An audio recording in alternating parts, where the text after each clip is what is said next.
ਵਾਹਿਗੁਰੂ ਸਾਹਿਬ JIO. ਇੱਕ ਓੰਕਾਰ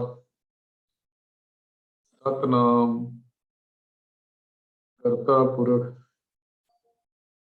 ਨਿਰਭਉ ਨਿਰਵੈਰ ਅਕਾਲ ਮੂਰਤ ਅਜੂਨੀ ਸੈਭੰ ਗੁਰ ਪ੍ਰਸਾਦ। ਵਾਹਿਗੁਰੂ ਜੀ ਕਾ ਖਾਲਸਾ ਵਾਹਿਗੁਰੂ ਜੀ ਕੀ ਫਤਿਹ। ਸਨਮਾਨਯੋਗ ਗੁਰੂ ਸਵਾਰਿਓ,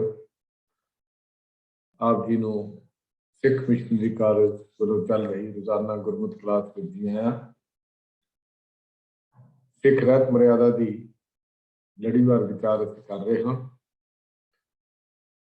ਪੰਥਕ ਰਹਿਣੀ ਦੇ ਅੰਮ੍ਰਿਤ ਸੰਸਕਾਰ ਦੀ ਜੋ ਵਿਆਖਿਆ ਹੈ, ਵਿਚਾਰ ਹੈ, ਉਹ ਚੱਲ ਰਹੀ ਹੈ। ਕੱਲ ਤੱਕ ਅਸੀਂ ਲਾਸਟ ਜੋ ਕੀਤਾ ਸੀ, ਜਿਸ ਅਵਲਾਖੀ ਨੇ ਅੰਮ੍ਰਿਤ ਦੀ ਤਿਆਰੀ ਵੇਲੇ ਸਾਰੇ ਸੰਸਕਾਰ ਵਿੱਚ ਹਿੱਸਾ ਲਿਆ ਹੈ, ਉਹੀ ਅੰਮ੍ਰਿਤ ਛਕਣ ਵੀ ਸ਼ਾਮਲ ਹੋ ਸਕਦਾ ਹੈ। ਅੱਧ ਵਾਟੇ ਆਉਣ ਵਾਲਾ ਨਹੀਂ ਹੋ ਸਕਦਾ। ਇੱਥੇ ਅਸੀਂ ਵਿਚਾਰ ਵੀ ਕੀਤੀ ਸੀ ਕਿ ਜੇ ਕਦੀ ਅਜਿਹਾ ਹੋ ਵੀ ਜਾਵੇ ਕਿ ਪਹਿਲਾਂ ਅਰਦਾਸਾ ਸੋਧਿਆ ਜਾਣ ਤੋਂ ਬਾਅਦ ਕੋਈ ਅਵਲਾਖੀ ਸ਼ਾਮਲ ਹੋਣ ਦੀ ਇੱਛਾ ਕਰਦਾ ਹੈ, ਤਾਂ ਉਸ ਨੂੰ ਸ਼ਾਮਲ ਹੋਣ ਤੋਂ ਰੋਕ ਦਿੱਤਾ ਜਾਣਾ ਚਾਹੀਦਾ ਹੈ, ਕਿਉਂਕਿ ਇਹ ਜ਼ਰੂਰੀ ਹੈ ਕਿ ਹਰ ਅਵਲਾਖੀ ਸਮੇਂ ਤੋਂ ਪਹਿਲਾਂ ਤਿਆਰ ਹੋ ਕੇ ਸਮਾਗਮ ਸਥਾਨ ਤੇ ਹਾਜ਼ਰ ਹੋਵੇ। ਉਸਨੇ ਸਾਰੇ ਸੰਸਕਾਰ ਵਿੱਚ ਆਰੰਭਤਾ ਤੋਂ ਲੈ ਕੇ ਪੂਰੀ ਹਾਜ਼ਰੀ ਭਰੀ ਹੋਈ ਹੋਵੇ। ਇਹ ਜ਼ਰੂਰੀ ਹੈ। ਇਸ ਤੋਂ ਅੱਗੇ ਅੱਜ ਅਸੀਂ ਵਿਚਾਰ ਕਰਦੇ ਹਾਂ। ਹੁਣ ਸ਼੍ਰੀ ਕਲਗੀਧਰ ਦਸ਼ਮੇਸ਼ ਪਿਤਾ ਦਾ ਧਿਆਨ ਧਰ ਕੇ ਹਰ ਇੱਕ ਅੰਮ੍ਰਿਤ ਛਕਣ ਵਾਲੇ ਨੂੰ ਵੀਰ ਆਸਣ ਕਰਾ ਕੇ ਉਸਦੇ ਖੱਬੇ ਹੱਥ ਉੱਪਰ ਸੱਜਾ ਹੱਥ ਰਖਾ ਕੇ 5 ਚੂਲੇ ਅੰਮ੍ਰਿਤ ਦੇ ਛਕਾਏ ਜਾਣ। ਇਹ ਪਹਿਲਾਂ ਇੱਥੇ ਤੱਕ ਹੈ। ਇਸ ਤੋਂ ਅੱਗੇ ਹਰ ਚੂਲੇ ਨਾਲ ਇਹ ਕਿਹਾ ਜਾਵੇ ਕਿ ਬੋਲ ਵਾਹਿਗੁਰੂ ਜੀ ਕਾ ਖਾਲਸਾ ਵਾਹਿਗੁਰੂ ਜੀ ਕੀ ਫਤਿਹ। ਛਕਣ ਵਾਲਾ ਛਕ ਕੇ ਕਹੇ ਵਾਹਿਗੁਰੂ ਜੀ ਕਾ ਖਾਲਸਾ ਵਾਹਿਗੁਰੂ ਜੀ ਕੀ ਫਤਿਹ। ਫਿਰ 5 ਛੱਟੇ ਅੰਮ੍ਰਿਤ ਦੇ ਨੇਤਰਾਂ ਪਰ ਲਾਏ ਜਾਣ। ਫਿਰ 5 ਛੱਟੇ ਕੇਸਾਂ ਵਿੱਚ ਪਾਏ ਜਾਣ।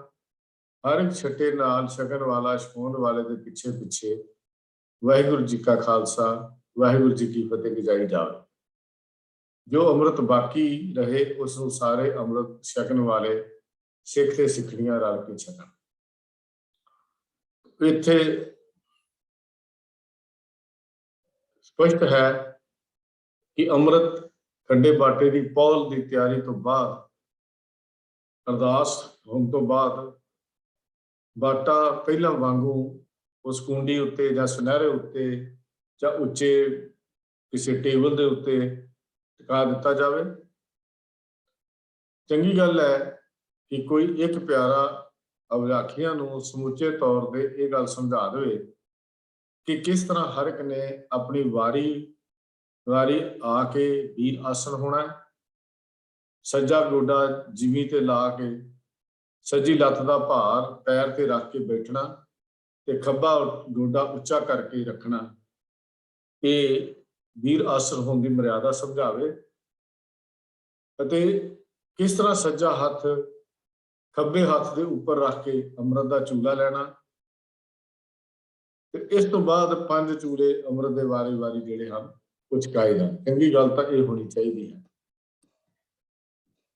ਇੱਥੇ ਗੱਲ ਥੋੜੀ ਜਿਹੀ ਸਮਝਣ ਦੀ ਲੋੜ ਹੈ ਕਿ ਇਹਦੀ ਜਿਹੜੀ ਸਿੱਖ ਰਹਿਤ ਮਰਿਆਦਾ ਦੀ 1936 ਦੇ ਵਿੱਚ ਛਪੀ ਸੀ, ਉਹਦੇ ਵਿੱਚੋਂ ਆਖਰੀ ਪੰਕਤੀ ਨੂੰ ਤਬਦੀਲ ਕੀਤਾ ਗਿਆ ਹੈ।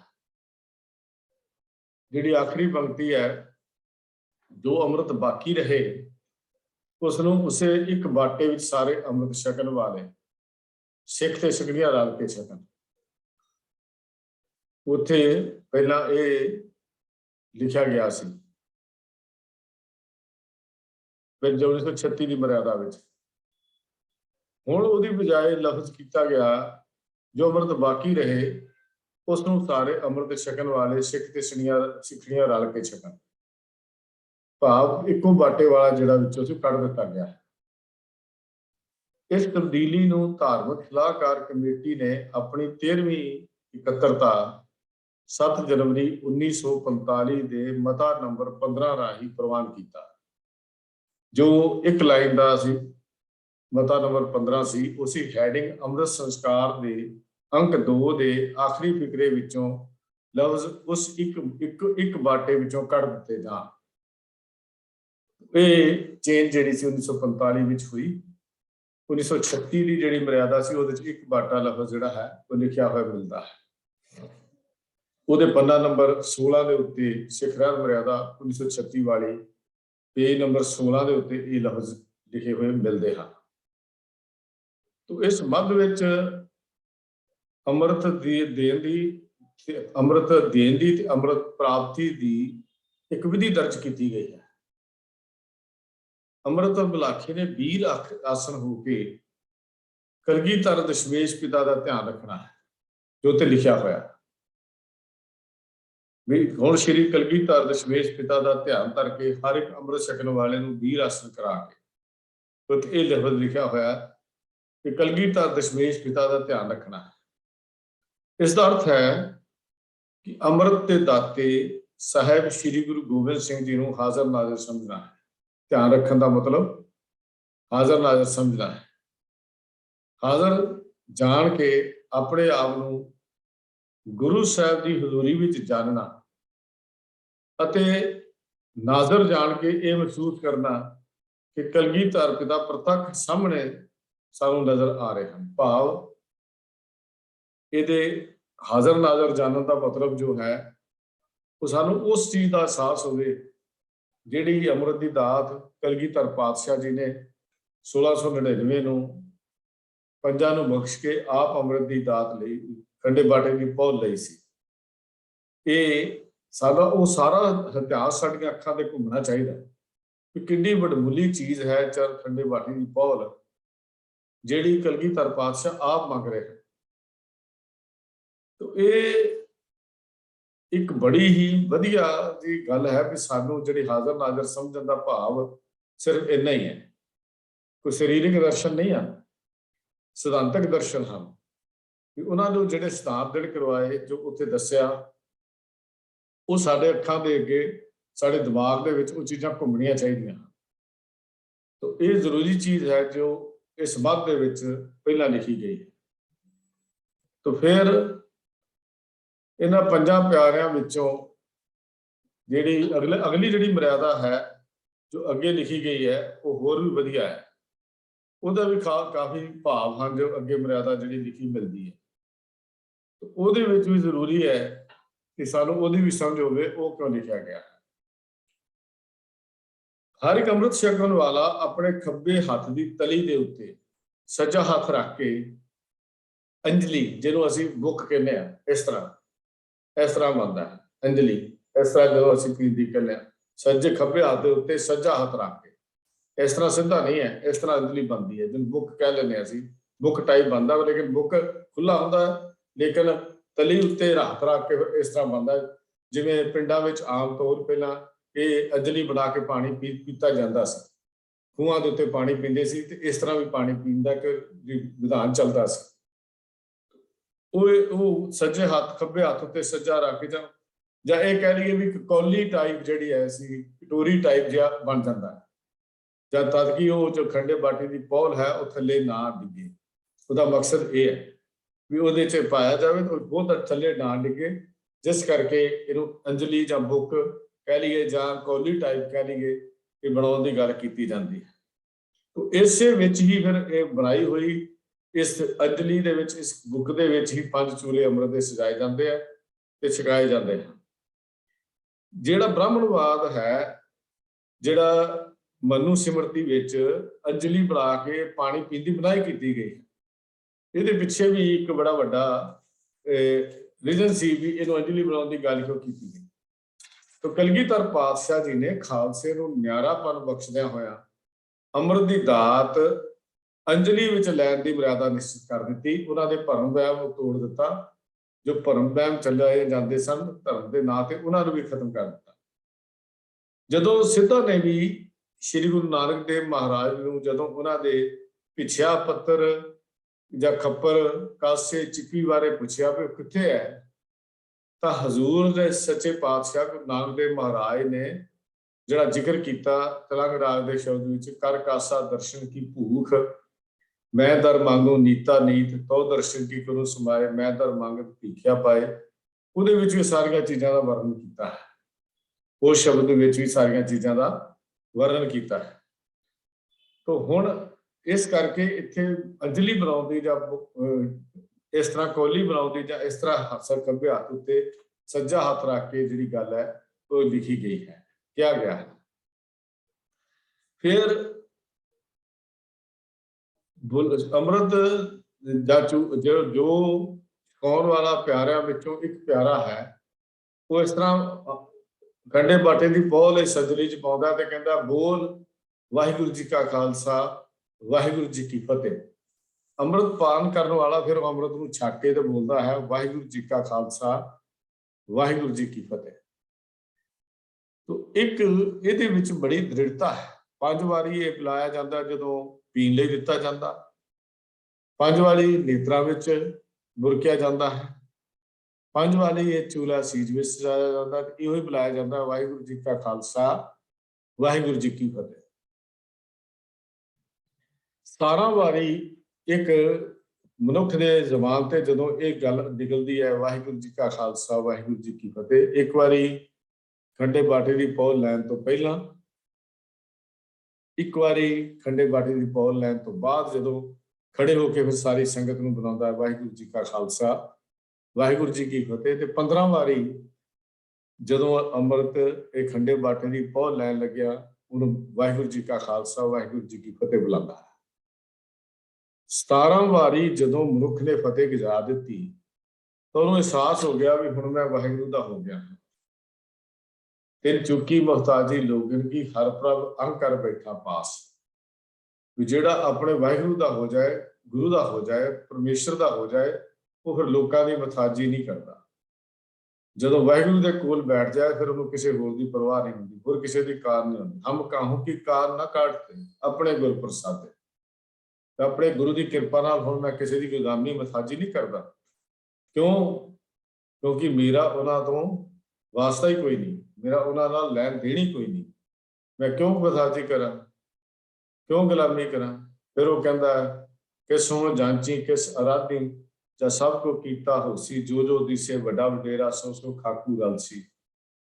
ਹਰ ਜੀਓ ਤੇਰੀ ਦਾਤੀ ਰਾਜਾਂ, ਮਾਨਸ ਬਪੜਾ ਕਿਆ ਸਲਾਹੀ, ਕਿਆ ਤਿਸ ਕਾ ਮੁਹਤਾਜ। ਕਿਉਂ ਮੁਹਤਾਜੀ ਕਰਾਂ, ਕਿਉਂ ਗੁਲਾਮੀ ਕਰਾਂ? ਉਹਦੇ ਮਨ 'ਚ ਅਹਿਸਾਸ ਹੋ ਜਾਂਦਾ ਹੈ ਗੁਰੂ ਨਾਨਕ ਦੇਵ ਸੱਚੇ ਪਾਤਸ਼ਾਹ ਦੇ ਵਾਂਗੂ, ਮੈਂ ਤਾਂ ਹੁਣ ਆਪਣੇ ਗੁਰੂ ਦੇ ਦਰ ਤੇ ਵਿਕ ਗਿਆ ਹਾਂ, ਗੁਰੂ ਦਾ ਲਾਲਾ ਗੋਲਾ ਬਣ ਗਿਆ। ਵੱਡੇ ਭਾਗ ਹਨ ਮੇਰੇ, ਮੈਨੂੰ ਗੁਰੂ ਨੇ ਚਰਨ ਖੰਡੇ ਬਾਟੇ ਦੀ ਪਹੁਲ ਦਿੱਤੀ ਹੈ, ਇਹ ਮੇਰੇ ਵੱਡੇ ਭਾਗ ਹਨ। 17 ਵਾਰੀ ਫਤਿਹ ਗਜਾਉਣ ਦਾ ਭਾਵ ਇਹ ਹੈ। ਤੇ ਫਿਰ ਉਹ ਕਹਿੰਦਾ ਹੈ ਕਿ ਮੈਂ ਉਹ ਤੇਰਾ ਦਰ ਛੱਡ ਕੇ ਮਾਲਕਾ ਕਿੱਥੇ ਜਾ ਸਕਦਾ, ਤੇਰਾ ਦਰ ਛੱਡ ਕੇ ਮੈਂ ਕਿੱਥੇ ਜਾਵਾਂ, ਕਿਉਂਕਿ ਮੇਰੇ ਤੇ ਰਗ ਰਗ ਵਿੱਚ ਤੇਰੀ ਗੁਲਾਮੀ ਦਾ ਖੂਨ ਚੱਲ ਰਿਹਾ ਹੈ। ਮੈਂ ਦੱਸ ਕਿੱਥੇ ਜਾ ਸਕਦਾ? ਮੈਂ ਹੀ ਨਹੀਂ, ਮੇਰੀ ਮਾਂ, ਮੇਰੇ ਬਾਪ ਸਭ ਤੇਰੇ ਦਰ ਦੇ ਗੋਲੇ ਹਨ। ਦੱਸ ਮੈਂ ਤੇਰਾ ਦਰ ਛੱਡ ਕੇ ਹੁਣ ਕਿੱਥੇ ਚਲੇ ਜਾਵਾਂ? ਇਹ ਅਹਿਸਾਸ ਹੁੰਦਾ ਹੈ। ਮੁੱਲ ਖਰੀਦੀ ਲਾਲਾ ਗੋਲਾ, ਮੇਰਾ ਨਾਮ ਸੁਭਾਗਾ, ਗੁਰ ਕੀ ਬਚਨੀ ਹਾਟ ਵਿਕਾਨਾ, ਜਿਤ ਲਾਇਆ ਤਿਤ ਲਾਗਾ, ਤੇਰੇ ਲਾਲੇ ਕਿਆ ਚੁਤਰਾਈ, ਸਾਹਿਬ ਕਹੂ ਨਾ ਕਰਨਾ ਜਾਈ। ਮਾਂ ਲਾਲੀ ਕਿਉਂ ਲਾਲਾ ਮੇਰਾ, ਹੋ ਲਾਲੇ ਕਾ ਜਾਇਆ, ਲਾਲੀ ਨਾਚੇ ਲਾਲਾ ਗਾਵੇ, ਭਗਤ ਕਰੂੰ ਤੇਰੀ ਰਾਇਆ। ਮੈਂ ਕਿੱਥੇ ਜਾਵਾਂ ਛੱਡ ਕੇ ਤੇਰਾ ਦਰ, ਮੇਰੀ ਤਾਂ ਰਗ ਰਗ ਵਿੱਚ ਤੇਰੀ ਗੁਲਾਮੀ ਦਾ ਖੂਨ ਚੱਲ ਰਿਹਾ ਹੈ। ਇਹ ਸਿਰ ਤਰ ਤਲੀ ਗਲੀ ਮੇਰੀ ਆਓ ਦਾ ਪ੍ਰਤੱਖ ਨਜ਼ਾਰਾ ਹੈ। ਇਹ ਹੈ ਸਿਰ ਤਲੀ ਤੇ ਰੱਖ ਕੇ ਗੁਰੂ ਨੂੰ ਆਪਣਾ ਅਰਪਣ ਕਰ ਦੇਣਾ। ਗੁਰੂ ਕੋਈ ਸਿਰ ਵੱਢ ਕੇ ਨਹੀਂ, ਇਹੋ ਹੀ ਸਿਰ ਗੁਰੂ ਨੂੰ ਦੇਣਾ ਹੈ। ਇਸ ਪ੍ਰਤੱਖ ਨਜ਼ਾਰਾ ਹੈ ਸਿਰ ਤਰ ਤਲੀ ਗਲੀ ਮੇਰੀ ਆਓ ਦਾ, ਜੋ ਗੁਰੂ ਨਾਨਕ ਦੇਵ ਪਾਤਸ਼ਾਹ ਜੀ ਨੇ ਲਫ਼ਜ਼ ਲਿਖੇ ਹਨ। ਤੋ ਇੱਥੇ 17 ਵਾਰੀ ਇੱਕ ਵਿਅਕਤੀ ਨੂੰ ਫਤਿਹ ਬੁਲਾਉਣ ਦੇ ਪਿੱਛੇ ਵਿਧਾਨ ਕੰਮ ਕਰਦਾ ਹੈ ਵੀ ਉਹਦੇ ਅੰਦਰ ਇਹ ਅਹਿਸਾਸ ਹੋ ਜਾਏ ਕਿ ਹੁਣ ਮੈਂ ਵਾਹਿਗੁਰੂ ਦਾ ਹੋ ਗਿਆ ਹਾਂ, वाहिगुरू नूं किसी की गुलामी नहीं, किसी की मुताजी नहीं, वो बेमुताज है। इस तरह उसका सेवक भी सदा नहीं बेमुताज है, उन्होंने भी किसी की गुलामी नहीं, उन्होंने भी किसी की मुताजी करने की लोड़ नहीं। ये एहसास अंदर हो जाना। इस वास्ते ये 17 वारी फतेह का विधान जिहड़ा है वो दिता गया है। तो असीं अजकल डरते हैं, संकोच करते हैं फतेह बुलाउण तो, भी बड़ी लंबी है जी, बहुत लंबी हो जाती है, पर ये पिछे जिहड़ा इतिहास जो संकल्प है वो खालसे की फतेह का है, खालसे की फतेह का है। तो इस वास्ते ये गल कह दी कि हर अमृत के हर छट्टे तो बाद छकाउण वाला बोल वाहिगुरू जी का खालसा वाहिगुरू जी की फतेह कहे, तो पिछे छकन वाला छाके बोले वाहिगुरू जी का खालसा वाहिगुरू जी की फतेह। इत्थे जिहड़ा लफ्ज बोल वाहिगुरू जी का खालसा वाहिगुरू जी की फतेह, ये सिर्फ प्यारा ने बोलना है, छकन वाले ने सिर्फ वाहिगुरू जी का खालसा वाहिगुरू जी की फतेह बोलना है। तो कंकण कवि ने भी इस गल का वर्णन किया है, जे बिद पहुल गुरदई ते बिद 300 लीन, आप सिखा तिनका पिया ये काम गुरकीन। आप सिख तिनका पिया ये काम गुरकीन, कि गुरु आप उन्हों का सिख बन गया, पहला पहुल दी उन्होंने कोलों पहुल लई, ये आप सिख तिनका पिया यही काम गुरकीन, गुरु का वड्डा काम सी कि उन्होंने पासों आप भी अमृत दात जिहड़ी सी वो लै ले। किहो जिहा नज़ारा होएगा जिहदी अंदाजा ला के देखिए, वो किहो जिहा नज़ारा होएगा जदों सतगुरु जी ने, गुरु गोबिंद सिंह महाराज ने भाई दया सिंह जी ये गल कही होएगी, गुरु साहब ने बोल वाहिगुरू जी का खालसा वाहिगुरू जी की फतेह, ते अगों ये भी गल कही होएगी, ਉਹਦੇ दिमाग से ख्याल जरूर आए होंगे, ऐसी लाल तुझ बिन कौन करे, गरीब नवाज गुसैया मेरा माथे छतर करे। तो इस तरह उच्ची आवाज विच ये 17 वारी दृढ़ करना, इस विच वाहिगुरू है, इस विच खालसा है। पर गुरु ने अपने आप को खालसे विच तब्दील करके अपनी हस्ती भी खालसे विच विलीन कर दी। गुरु गोबिंद सिंह महाराज ने अपने आप को खालसे विच बदल के तब्दील करके आप खालसा बने, तो अपनी हस्ती भी खालसे विच विलीन कर दी। ये जरूरी चीज है, सानू इस गल का एहसास भी होवे जदों असीं फतेह बुलाउने आ। फतेह बुलाउण पिछे साडी बड़ी वड्डी एक फिलॉसफी काम करती है। तो इत्थे जिहड़ी गल दित्ती है, समझाई गई है, वो ये फतेह बुलाउण दी विधान बार बार दृढ़ कराया गया है। हुण श्री कलगीधर दशमेश पिता का ध्यान करके हर एक अमृत छकन वाले नूं वीर आसन करा के उसके खब्बे हाथ उपर सज्जा हाथ रखा के 5 चूले अमृत दे छकाए जाण, ते हर चूले नाल इह कहा जावे बोल वाहिगुरू जी का खालसा वाहिगुरू जी की फतेह। छकन वाला छाके कहे वाहिगुरू जी का खालसा वाहिगुरू जी की फतेह। फिर 5 छट्टे अमृत के नेत्रां पर लाए जान, फिर 5 छट्टे केसां विच पाए जान। हर एक छट्टे नाल छकन वाला छकाउण वाले दे पिछे पिछे पिछे वाहिगुरू जी का खालसा वाहिगुरू जी की फतेह गजाई जावे। जो अमृत बाकी रहे उसनूं सारे अमृत छकन वाले सिख सिखियां रल के छकन। तो मैं पहला भी बेनती कर चुका हाँ कि जो पहली मर्यादा सी 1936 की, ਉਹਦੇ ਵਿੱਚ ਇੱਕ ਉਹ ਬਾਟੇ ਵਿੱਚ ਲਫ਼ਜ਼ ਲਿਖਿਆ ਹੋਇਆ ਸੀ, ਪਰ ਇਹ 7 ਜਨਵਰੀ 1945 ਦੇ ਮਤਾ ਨੰਬਰ 15 ਰਾਹੀਂ ਇਹਦੇ ਵਿੱਚੋਂ ਇੱਕ ਬਾਟੇ ਲਫ਼ਜ਼ ਜਿਹੜਾ ਸੀ ਉਹ ਕੱਢ ਦਿੱਤਾ ਗਿਆ। ਜਦੋਂ ਅਸੀਂ ਖੰਡੇ ਬਾਟੇ ਦੀ ਪਹੁੰਚ ਲਈ ਸੀ 1978 ਦੀ ਗੱਲ ਹੈ, ਉਦੋਂ ਜਦੋਂ ਅਸੀਂ ਅੰਮ੍ਰਿਤਪਾਨ ਕਰਨ ਤੋਂ ਬਾਅਦ ਸਾਨੂੰ ਸਾਰਿਆਂ ਨੂੰ ਖੜੇ ਕਰ ਲਿਆ ਸੀ। ਖੜੇ ਕਰਾਉਣ ਤੋਂ ਬਾਅਦ ਉਹ ਜਿਹੜਾ ਅੰਮ੍ਰਿਤ ਬਾਟੇ ਵਿੱਚ ਸੀ ਉਹ ਸਾਰਿਆਂ ਨੂੰ ਉਸੇ ਬਾਟੇ ਚੋਂ ਛਕਾਇਆ ਗਿਆ ਸੀ, ਚੂਲਾ ਭਰਨ ਲਈ ਗੱਲ ਕੀਤੀ ਗਈ ਸੀ। ਔਰ ਇਸੇ ਤਰ੍ਹਾਂ ਅਸੀਂ ਅੰਮ੍ਰਿਤਪਾਨ ਕੀਤਾ। ਉਹਦਾ ਭਾਵ ਵੀ ਇੱਥੇ ਮਨ ਵਿੱਚੋਂ ਊਚ ਨੀਚ ਦਾ ਭੇਦਭਾਵ, ਜਾਤ ਪਾਤ ਦਾ ਭੇਦਭਾਵ ਮਨ 'ਚ ਕਿਤੇ ਇਹ ਨਾ ਖਿਆਲ ਰੱਖੇ ਮੈਂ ਉੱਚੀ ਜਾਤ ਦਾ ਹਾਂ, ਮੈਂ ਨੀਵੀਂ ਜਾਤ ਦਾ ਹਾਂ, ਮੈਂ ਅਮੀਰ ਹਾਂ, ਮੈਂ ਗਰੀਬ ਹਾਂ, ਇਹ ਸਾਰੇ ਭੇਦਭਾਵ ਨੂੰ ਖਤਮ ਕਰਨ ਲਈ ਇੱਕੋ ਬਾਟੇ ਵਿੱਚ ਅੰਮ੍ਰਿਤ ਛਕਾਉਣ ਦੇ ਜਾਂ ਅੰਮ੍ਰਿਤ ਖੰਡੇ ਬਾਟੇ ਦੀ ਪਹੁਲ ਦੇਣ ਦੀ ਗੱਲ ਕਹੀ ਗਈ ਹੈ। ਇਹਦਾ ਭਾਵ ਇਹੋ ਹੀ ਹੈ। ਇਸ ਵਾਸਤੇ ਇਹ ਲਫ਼ਜ਼ ਜਿਹੜਾ ਇੱਥੇ ਲਿਖਿਆ ਗਿਆ ਹੈ। ਉਪਰੰਤ ਪੰਜੇ ਪਿਆਰੇ ਰਲ ਕੇ ਇੱਕੋ ਆਵਾਜ਼ ਨਾਲ ਅੰਮ੍ਰਿਤ ਛਕਣ ਵਾਲਿਆਂ ਨੂੰ ਵਾਹਿਗੁਰੂ ਨਾਮ ਦੱਸ ਕੇ ਮੂਲ ਮੰਤਰ ਸੁਣਾਉਣ ਤੇ ਉਹਨਾਂ ਪਾਸੋਂ ਇਸ ਦਾ ਮੂਲ ਮੰਤਰ ਦਾ ਰਟਨ ਵੀ ਕਰਾਉਣ। ਮੂਲ ਮੰਤਰ ਹੈ ਇੱਕ ਓੰਕਾਰ ਸਤਨਾਮ ਕਰਤਾ ਪੁਰਖ ਨਿਰਭਉ ਨਿਰਵੈਰ ਅਕਾਲ ਮੂਰਤ ਅਜੂਨੀ ਸੈਭੰ ਗੁਰ ਪ੍ਰਸਾਦ। ਅੰਮ੍ਰਿਤ ਬਲਾਖੀਆਂ ਨੂੰ ਗੁਰ ਮੰਤਰ ਭਾਵ ਵਾਹਿਗੁਰੂ ਦੱਸਣ ਬਾਰੇ ਜੋ ਗੁਰੂ ਪੰਥ ਦਾ ਫੈਸਲਾ ਹੈ ਉਸ ਬਾਰੇ ਤਾਂ ਸਰਬ ਸੰਮਤੀ ਹੈ। ਪਰ ਇੱਕ ਗੱਲ ਜਿਹੜੀ ਦੇਖਣ ਚਾਹੀ ਹੈ ਵੀ ਮੂਲ ਮੰਤਰ ਬਾਰੇ ਅਜੇ ਵੀ ਮਤਭੇਦ ਕੌਮ ਵਿੱਚ ਪਾਏ ਜਾਂਦੇ ਹਨ, ਜਦਕਿ ਸਤਿਗੁਰ ਸਾਹਿਬ ਜਾਗਤ ਜੋਤ ਸਤਿਗੁਰੂ ਸ੍ਰੀ ਗੁਰੂ ਗ੍ਰੰਥ ਸਾਹਿਬ ਜੀ ਮੌਜੂਦ ਹਨ ਔਰ ਉਹਦੇ ਵਿੱਚ ਮੂਲ ਮੰਤਰ ਦਾ ਸਰੂਪ ਇੱਕ ਵਾਰੀ ਨਹੀਂ ਕਿੰਨੀ ਵਾਰੀ ਦਿੱਤਾ, ਵੱਡਾ ਵੀ ਛੋਟਾ ਵੀ। ਤਾਂ ਇੱਕ ਓੰਕਾਰ ਤੋਂ ਲੈ ਕੇ ਗੁਰਪ੍ਰਸਾਦ ਤੱਕ ਹੀ ਉਹਦਾ ਸਰੂਪ ਮਿਲਦਾ ਹੈ। ਪਰ ਫਿਰ ਵੀ ਪੰਥਕ ਫੈਸਲੇ ਤੋਂ ਬਾਹਰ ਜਾ ਕੇ ਕੁਝ ਨਾਨਕ ਹੋਸੀ ਵੀ ਸੱਚ ਤੱਕ ਦੀ ਗੱਲ ਕਰਦੇ ਹਨ, ਜੋ ਇੱਕ ਮਨੋਕਲਪਤ ਰੀਤ ਹੈ, ਜੋ ਪੰਥਕ ਫੈਸਲੇ ਦੇ ਵੀ ਉਲਟ ਹਨ ਔਰ ਸ੍ਰੀ ਗੁਰੂ ਗ੍ਰੰਥ ਸਾਹਿਬ ਜੀ ਵਿੱਚ ਦਰਜ ਬਾਣੀ ਦੀ ਵੀ ਉਲੰਘਣਾ ਹੈ। ਇਹ ਗੱਲ ਬੜੀ ਸਪਸ਼ਟ ਤੌਰ ਤੇ ਸਾਨੂੰ ਸਮਝ ਲੈਣੀ ਚਾਹੀਦੀ ਹੈ।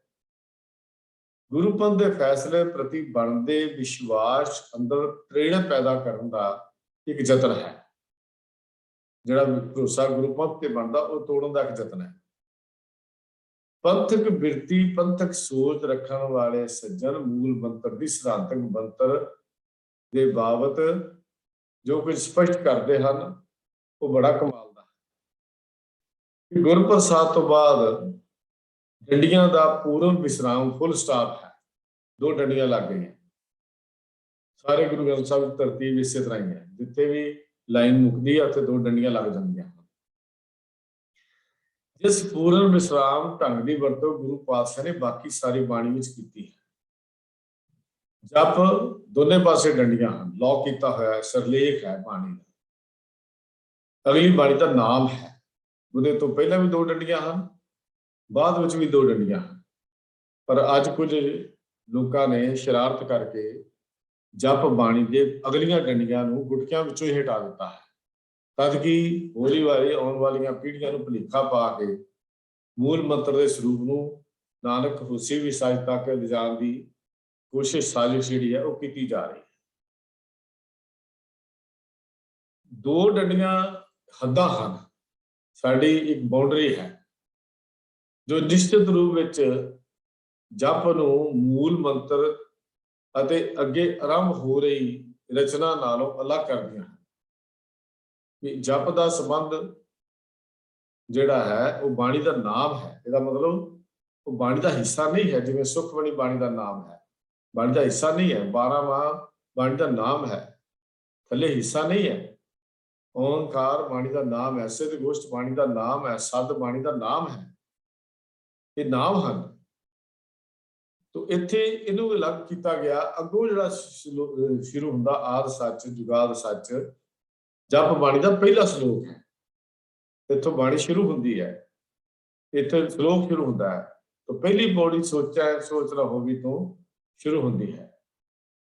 ਤੋ ਇਸ ਤੇ ਪੂਰਨ ਜਿਹੜਾ ਸ਼ਲੋਕ ਹੈ ਆਦਿ ਸੱਚ ਜੁਗਾਦ ਸੱਚ ਦਾ, ਇਹਦੇ ਦੇ ਵੀ 2 ਡੰਡੀਆਂ ਜਿਹੜੀਆਂ ਹਨ ਉਹ ਲਾਈਆਂ ਗਈਆਂ। ਤੇ ਉੱਥੇ ਅੰਕ 1 ਵੀ ਪਾਇਆ ਹੋਇਆ ਹੈ, ਜੋ ਇਸ ਬਾਣੀ ਦੇ ਪਹਿਲੇ ਸ਼ਲੋਕ ਦੀ ਗਿਣਤੀ ਦਰਸਾਉਂਦਾ ਹੈ। ਇਸ ਤੋਂ ਬਾਅਦ ਸੋਚਿਆ ਸੋਚ ਨਾ ਹੋ ਗਈ, ਜਪ ਬਾਣੀ ਦੀ ਪਹਿਲੀ ਪੌੜੀ ਆਰੰਭ ਹੁੰਦੀ ਹੈ। ਗੁਰਬਾਣੀ ਦੀ ਲਿਖਣ ਸ਼ੈਲੀ ਅਨੁਸਾਰ ਇਹ ਗੱਲ ਸਪਸ਼ਟ ਜੀ ਹੁੰਦੀ ਹੈ ਕਿ ਸੋਚਿਆ ਸੋਚਣਾ ਹੋਵੇ ਤੱਕ ਮੂਲ ਮੰਤਰ ਪਲੱਸ ਬਾਣੀ ਦਾ ਨਾਮ ਪਲੱਸ ਬਾਣੀ ਦਾ ਆਰੰਭ ਸ਼ਲੋਕ ਆ ਚੁੱਕੇ ਹਨ। ਇੱਥੋਂ ਇਹ ਗੱਲ ਸਾਨੂੰ ਸਪਸ਼ਟ ਸਮਝ ਲੈਣੀ ਚਾਹੀਦੀ ਹੈ ਕਿ ਪਹਿਲਾ ਮੂਲ ਮੰਤਰ, ਫਿਰ ਬਾਣੀ ਦਾ ਨਾਮ, ਫਿਰ ਪਹਿਲਾ ਸ਼ਲੋਕ। ਇਹਨਾਂ ਤਿੰਨਾਂ ਦੇ ਸੁਮੇਲ ਨੂੰ ਕਿਸੇ ਤਰ੍ਹਾਂ ਵੀ ਮੂਲ ਮੰਤਰ ਕਹਿ ਕੇ ਜਾਇਜ਼ ਕਰਾਰ ਨਹੀਂ ਦਿੱਤਾ ਜਾ ਸਕਦਾ, ਕਿਉਂਕਿ ਇੱਕ ਬਾਣੀ, ਇੱਕ ਮੂਲ ਮੰਤਰ ਹੈ, ਇੱਕ ਬਾਣੀ ਦਾ ਨਾਮ ਹੈ, ਇੱਕ ਸ਼ਲੋਕ ਹੈ। तो ये सानू पंथ के हुक्म की उलंघना नहीं करनी चाहिए। सानू पंथ के हुक्म विच चल के जो मर्यादा बनी है उससे सानू अमल करना चाहिए है। श्री गुरु ग्रंथ साहिब विच रागां दे विच जां बाणी दे संग्रह दे जिथों शुरू होंदी है उहदे आरंभ विच 33 बार एक ओंकार तो लैके गुरप्रसाद तक मूल मंत्र आया है। किधरे भी जप जां आद सच जुगाल सच हैवी सच नानक होसी भी सच अंकित नहीं किया गया, किते भी नहीं किया गया। विचारवान इत्थे ये भी विचार दिंदे हन कि मूल मंत्र दे विच पूर्ण विश्राम अथवा हद दा होना असंभव गल है। भी जे मूल मंत्र का हिस्सा हुंदा तो डंडियां नहीं सी लगणियां। दो डंडियां पूर्ण विश्राम असीं कहने आ, फुल स्टॉप कहने आ, वो मूल मंत्र की पूर्णता का संकेत दिंदियां हैं।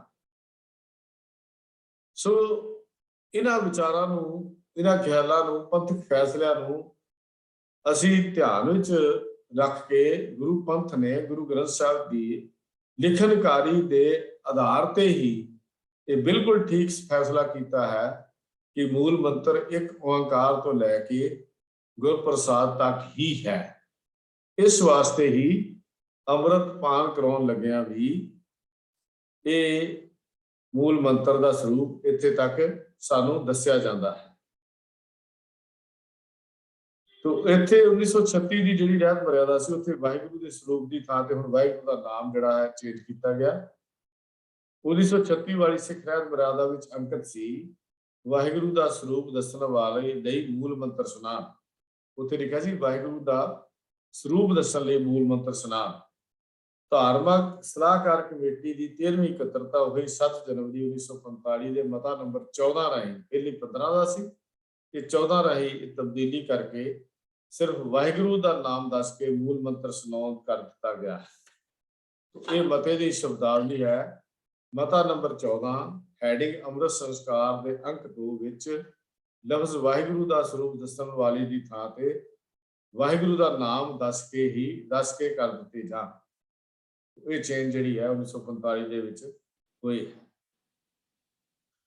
तो वाहिगुरू ਦਾ मतलब स्पष्ट है कि उस गुरु ਨੂੰ ਉਸ ਨੂੰ ਅਕਾਲ ਪੁਰਖ ਨੂੰ ਹਮੇਸ਼ਾ ਯਾਦ ਰੱਖਣਾ।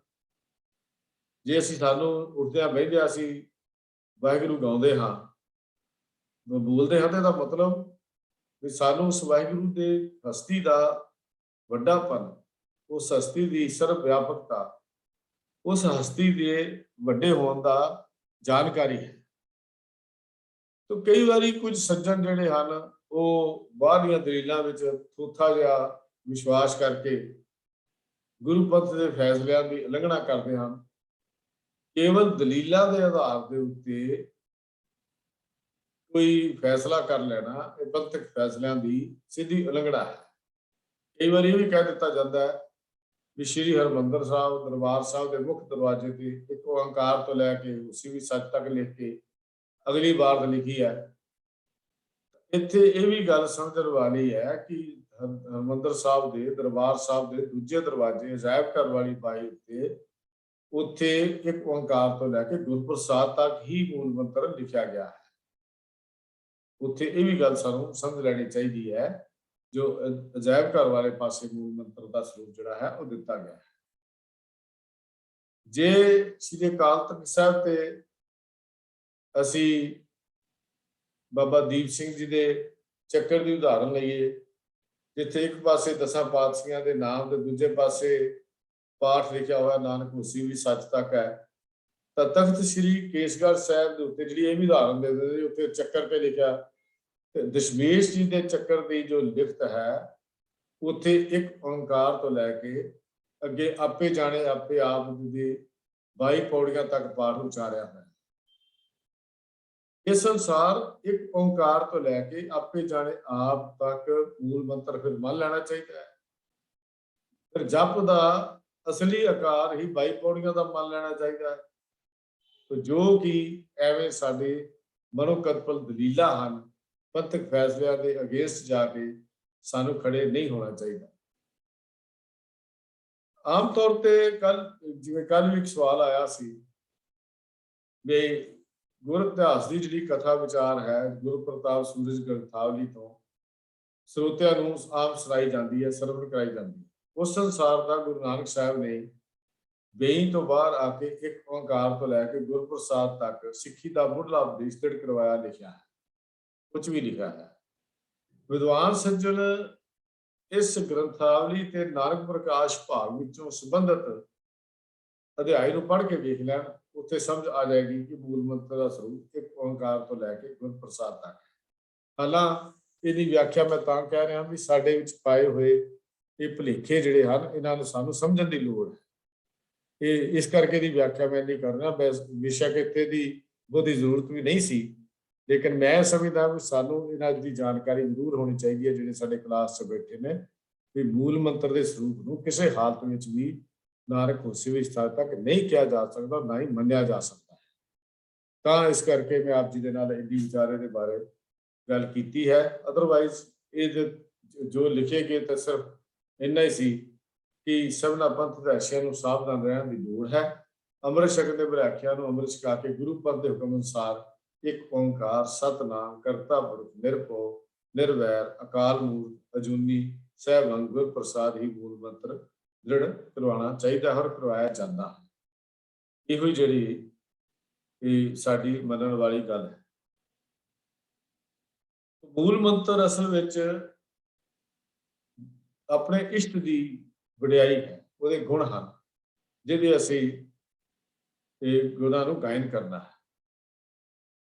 ਇਸ ਕਰਕੇ ਇਹ ਸਾਨੂੰ ਜੇ ਪ੍ਰੋਫੈਸਰ ਸਾਹਿਬ ਸਿੰਘ ਦਾ ਅਸੀਂ ਗੁਰੂ ਗ੍ਰੰਥ ਸਾਹਿਬ ਦਰਪਣ ਵੀ ਪੜ੍ਹਦੇ ਹਾਂ ਤਾਂ ਉਹਦੇ 'ਚ ਉਹਨਾਂ ਨੇ ਬੜਾ ਸਪਸ਼ਟ ਲਿਖਿਆ ਵੀ ਇੱਕ ਓਂਕਾਰ ਤੋਂ ਲੈ ਕੇ ਗੁਰਪ੍ਰਸਾਦ ਤੱਕ ਗੁਰਸਿੱਖੀ ਦਾ ਮੂਲ ਮੰਤਰ ਹੈ। ਇਸ ਤੋਂ ਅਗਾਂਹ ਲਿਖੀ ਗਈ ਬਾਣੀ ਦਾ ਨਾਮ ਜਪ ਹੈ। ਇਹ ਗੱਲ ਚੇਤੇ ਰੱਖਣ ਵਾਲੀ ਹੈ ਕਿ ਮੂਲ ਮੰਤਰ ਵੱਖਰੀ ਚੀਜ਼ ਹੈ ਤੇ ਬਾਣੀ ਜਪ ਵੱਖਰੀ ਚੀਜ਼ ਹੈ। ਸ੍ਰੀ ਗੁਰੂ ਗ੍ਰੰਥ ਸਾਹਿਬ ਦੇ ਸ਼ੁਰੂ ਵਿੱਚ ਮੂਲ ਮੰਤਰ ਲਿਖਿਆ ਹੈ, ਜਿਵੇਂ ਹਰੇਕ ਰਾਗ ਦੇ ਸ਼ੁਰੂ ਵਿੱਚ ਲਿਖਿਆ ਮਿਲਦਾ ਹੈ। ਬਾਣੀ ਜਪ ਲਫ਼ਜ਼ ਆਦਿ ਸੱਚ ਤੋਂ ਸ਼ੁਰੂ ਹੁੰਦੀ ਹੈ। ਆਸਾ ਕੀ ਵਾਰ ਦੇ ਸ਼ੁਰੂ ਵਿੱਚ ਵੀ ਇਹ ਮੂਲ ਮੰਤਰ ਹੈ, ਪਰ ਵਾਰ ਨਾਲ ਇਸ ਦਾ ਕੋਈ ਸੰਬੰਧ ਨਹੀਂ। ਤਿਵੇਂ ਹੀ ਇੱਥੇ ਹੈ ਜਪ ਦੇ ਆਰੰਭ ਵਿੱਚ ਮੰਗਲਾਚਰਨ ਦੇ ਤੌਰ ਤੇ ਇੱਕ ਸ਼ਲੋਕ ਉਚਾਰਿਆ ਗਿਆ ਹੈ, ਫਿਰ ਜਪ ਦੀਆਂ 38 ਪੌੜੀਆਂ। ਇਸੇ ਤਰ੍ਹਾਂ ਹੀ ਹਰਨਾਮ ਸਿੰਘ ਜੀ ਸ਼ਾਨ ਨੇ ਵੀ ਇਹ ਉਦਾਹਰਨਾਂ ਜਿਹੜੀਆਂ ਦਿੱਤੀਆਂ। ਇਸ ਲਈ ਹੋਰ ਲੰਬੇ ਵਿਸਥਾਰ ਵਿੱਚ ਨਾ ਜਾਂਦਿਆਂ ਹੋਇਆ ਮੈਂ ਸਿਰਫ ਇੰਨੀ ਕੁ ਬੇਨਤੀ ਕਰਦਾ ਹਾਂ ਕਿ ਸਾਨੂੰ ਇਹ ਸਮਝ ਲੈਣਾ ਚਾਹੀਦਾ ਹੈ ਕਿ ਮੂਲ ਮੰਤਰ ਦਾ ਸਰੂਪ ਕੇਵਲ ਤਾਂ ਕੇਵਲ ਗੁਰਪ੍ਰਸਾਦ ਤੱਕ ਹੈ। ਜੋ ਜੇ ਅਸੀਂ ਗੱਲ ਦੇਖਦੇ ਹਾਂ, ਮਹਾਰਾਜਾ ਰਣਜੀਤ ਸਿੰਘ ਦੇ ਵੇਲੇ, ਮਹਾਰਾਜਾ ਖੜਕ ਸਿੰਘ ਦੇ ਵੇਲੇ ਜੋ ਸਿੱਲਾਂ ਲੱਗੀਆਂ ਉੱਤੇ ਵੀ ਇਹ ਸਰੂਪ ਜਿਹੜਾ ਹੈ ਗੁਰਪ੍ਰਸਾਦ ਤੱਕ ਹੀ ਮਿਲਦਾ ਹੈ। ਇੱਥੇ ਇਹ ਗੱਲ ਸਪਸ਼ਟ ਹੋ ਜਾਂਦੀ ਹੈ ਕਿ ਸਾਨੂੰ ਇਹਦੇ ਬਾਰੇ ਕੋਈ ਦੁਬਿਧਾ ਨਹੀਂ ਰੱਖਣੀ ਚਾਹੀਦੀ ਕਿ ਪੰਜਾਂ ਜੋ ਮੂਲ ਮੰਤਰ ਦਾ ਸਰੂਪ ਸਾਡੇ ਕੋਲ ਹੈ, ਪਰ ਕੁਝ ਜਥੇਬੰਦੀਆਂ, ਕੁਝ ਸੰਪਰਦਾਵਾਂ ਮੂਲ ਮੰਤਰ ਦੇ ਸਰੂਪ ਨੂੰ ਅੰਮ੍ਰਿਤ ਪਾਨ ਕਰਾਉਣ ਲੱਗਿਆਂ ਖੰਡੇ ਬਾਟੇ ਦੀ ਪੌਲ ਦੇਣ ਲੱਗਿਆਂ ਵੀ ਵਿਗਾੜ ਕੇ ਪੇਸ਼ ਕਰਦੀਆਂ ਹਨ, ਜੋ ਗੁਰੂ ਪੰਥ ਦੀਆਂ ਦੇਣਦਾਰ ਹਨ, ਪਰ ਗੁਰੂ ਪੰਥ ਦੀ ਸਿੱਧੀ ਉਲੰਘਣਾ, ਹੁਕਮ ਦੇ ਸਿੱਧੀ ਉਲੰਘਣਾ ਹੈ। ਸਾਨੂੰ ਇਹਨਾਂ ਚੀਜ਼ਾਂ ਤੋਂ ਸੰਕੋਚ ਕਰਨਾ ਚਾਹੀਦਾ ਹੈ, ਕਿਉਂਕਿ ਅਸੀਂ ਗੁਰੂ ਪੰਥ ਦਾ ਇੱਕ ਹਿੱਸਾ ਹਾਂ, ਗੁਰੂ ਪੰਥ ਨਹੀਂ ਹਾਂ। ਜਿੰਨੀਆਂ ਵੀ ਜਥੇਬੰਦੀਆਂ ਹਨ, ਜਿੰਨੀਆਂ ਵੀ ਸੰਪਰਦਾਵਾਂ ਹਨ, ਇਹ ਗੁਰੂ ਪੰਥ ਦਾ ਇੱਕ ਹਿੱਸਾ ਹਨ, ਲੇਕਿਨ ਆਪ ਗੁਰੂ ਪੰਥ ਹੋਣ ਦਾ ਦਾਅਵਾ ਨਹੀਂ ਕਰ ਸਕਦੀਆਂ, ਕਿਉਂਕਿ ਇਹ ਨਹੀਂ ਵੀ ਜਿਹਦੇ ਕੋਲ ਵੀ ਮਾੜੀ ਜਿਹੀ ਸੁੰਡ ਦੀ ਡਲੀ ਆਈ ਉਹੀ ਖਾਨਦਾਨੀ ਵੈਦ ਬਣ ਕੇ ਬੈਠ ਜਾਏ। ਇਹ ਕੌਮ ਲਈ ਬੜਾ ਹਾਨੀਕਾਰਕ, ਬੜਾ ਹੀ ਘਾਤਕ ਸਿੱਧ ਹੋਏਗਾ। ਇਸ ਵਾਸਤੇ ਜ਼ਰੂਰੀ ਹੈ ਕਿ ਅਸੀਂ ਮੂਲ ਮੰਤਰ ਦਾ ਸਰੂਪ ਵੀ ਇਸ ਨੂੰ ਵਿਗਾੜ ਕੇ ਪੇਸ਼ ਨਾ ਕਰੀਏ, ਤਾਂ ਕਿ ਆਉਣ ਵਾਲੀਆਂ ਸਾਡੀਆਂ ਪੀੜ੍ਹੀਆਂ ਇਸੇ ਝਗੜੇ ਵਿੱਚ ਨਾ ਪਈਆਂ ਰਹਿਣ, ਇਹਦੇ ਉੱਤੇ ਹੀ ਲੜਾਈਆਂ ਦੇ ਝਗੜੇ, ਡਾਂਗਾ ਸੋਟਾਂ ਹੀ ਖੜਕਦੇ ਰਹਿਣ, ਤਦ ਕਿ ਸਿੱਖੀ ਦੇ ਹੋਰ ਸਿਧਾਂਤ ਨੂੰ ਸਮਝਣ ਦੀ ਬਜਾਏ ਅਸੀਂ ਇਹਨਾਂ ਵਿੱਚ ਲੜਦੇ ਹੀ ਆਪਣਾ ਸਮਾਂ ਖਰਾਬ ਕਰਦੇ। ਇਹ ਮੇਰੀ ਬੇਨਤੀ ਵੀ ਹੈ। ਇਹਦੇ 'ਚ ਪੰਥਕ ਮਰਿਆਦਾ ਤੇ ਪੰਥਕ ਫੈਸਲੇ ਵੀ ਛੁਪੇ ਹੋਏ ਹਨ। ਉਪਰੰਤ ਪੰਜੇ ਪਿਆਰੇ ਰਲ ਕੇ ਇੱਕੋ ਆਵਾਜ਼ ਨਾਲ ਅੰਮ੍ਰਿਤ ਛਕਣ ਵਾਲਿਆਂ ਨੂੰ ਵਾਹਿਗੁਰੂ ਦਾ ਨਾਮ ਦੱਸ ਕੇ ਮੂਲ ਮੰਤਰ ਸੁਣਾਉਣ ਤੇ ਉਹਨਾਂ ਪਾਸੋਂ ਇਸ ਦਾ ਰਟਨ ਕਰਾਉਣ।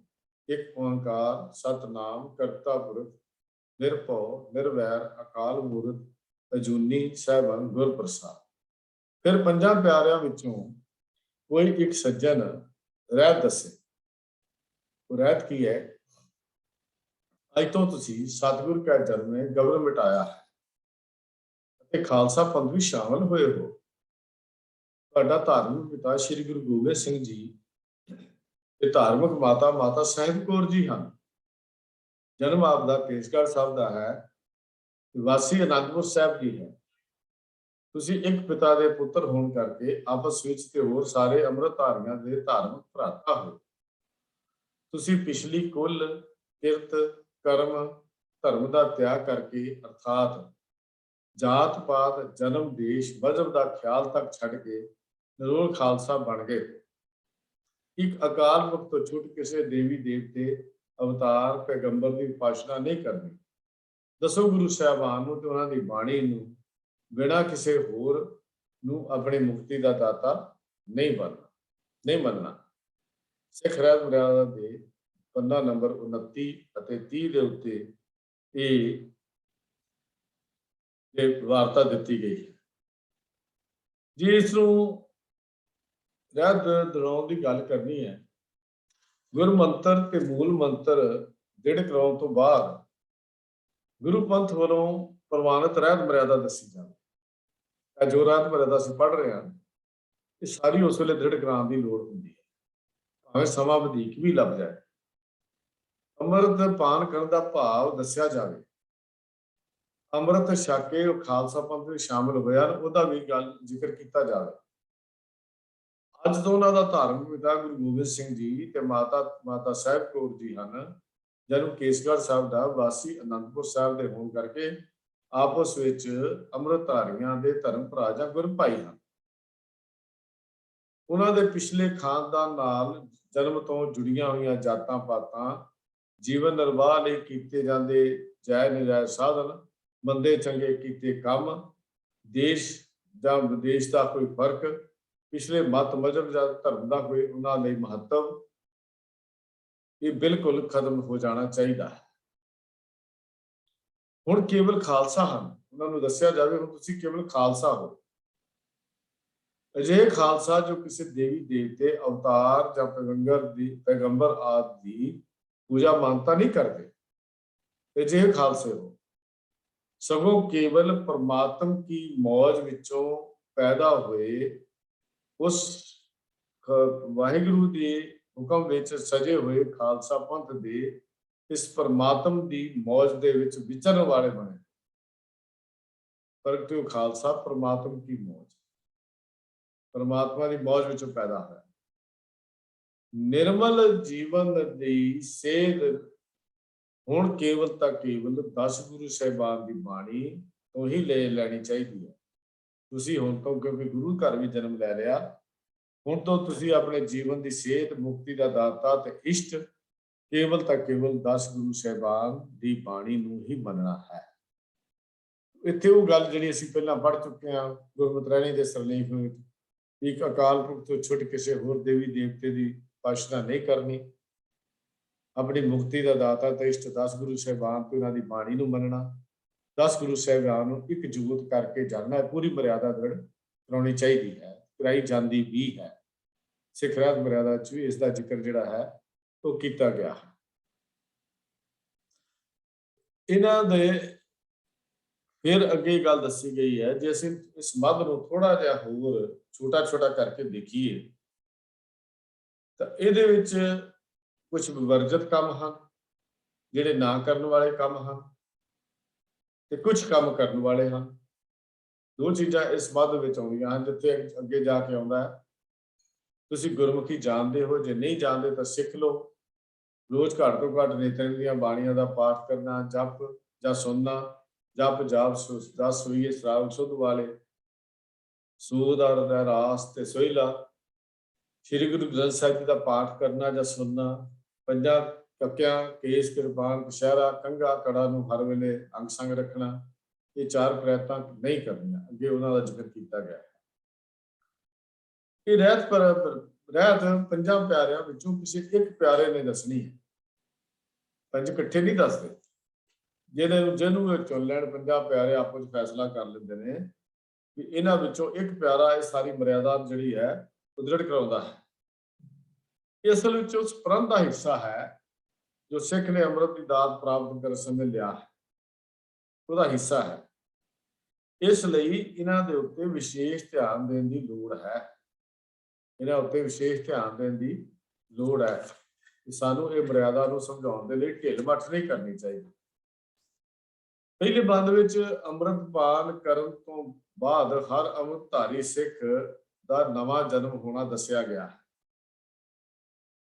ਜਿਹੜਾ ਜਿੱਥੇ ਲਿਖਿਆ ਸਤਿਗੁਰੂ ਕਾ ਜਨਮ ਹੈ ਗਵਨ ਮਿਟਾਇਆ। ਇਹ ਸਤਿਗੁਰੂ ਗੁਰੂ ਗ੍ਰੰਥ ਸਾਹਿਬ ਦੇ ਪਾਵਨ ਅੰਕ 940 ਦੇ ਉੱਤੇ ਪੰਕਤੀ ਆਉਂਦੀ ਹੈ, ਜਿਹਨੂੰ ਅਸੀਂ ਸਿੱਧ ਗੋਸ਼ਟ ਦੀ ਬਾਣੀ ਵਿੱਚ ਵੀ ਅਸੀਂ ਪਹਿਲਾਂ ਵੀ ਵਿਚਾਰ ਕਰ ਚੁੱਕੇ।